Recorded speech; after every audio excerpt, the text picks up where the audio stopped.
The Palestinian right of return, its legal right, is absolutely uncontroversial under international law. No matter how loudly and slowly you declaim the uncontroversial so-called right of return of Palestinian Arabs, the question remains highly controversial among lawyers and historians. In fact, you'd be hard-pressed to find an issue that is more controversial than the so-called ethnic cleansing of Arabs and their uncontroversial right of return. The basis for the Arab right of return is UN Resolution 194, adopted in 1948. Rather than relying on your rhetoric, Norman, let's look at the actual document. The key phrase is, quote, wishing to return to their homes and live at peace with their neighbors, unquote. In spite of Israel's offer to resettle 100,000 Arab refugees in the months following the 1948 war, every Arab state rejected the offer and Resolution 194 because they wanted to keep their fellow Arabs in permanent squalor and resentment, hoping for the day that Israel could be wiped off the map through yet another war. As evidenced by the creation of the PLO and Hamas, the notion of living at peace with their Jewish neighbor is the really uncontroversial history of the region.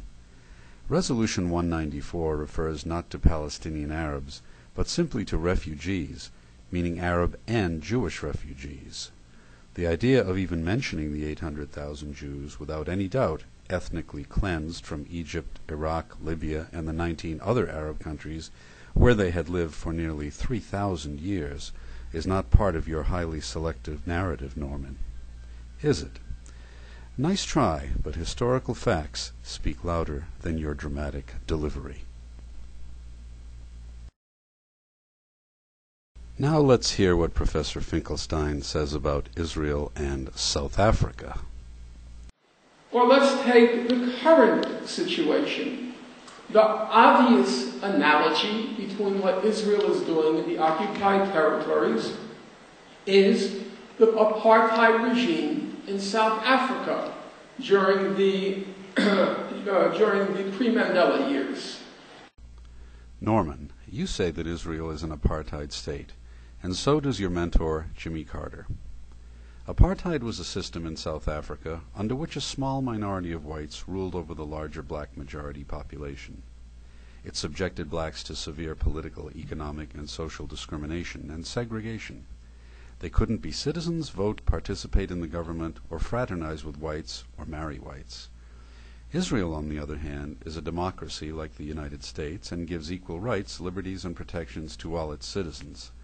Israeli Arabs participate as full and equal members in Israeli society. Currently, there is an Israeli Arab sitting on the government as a minister.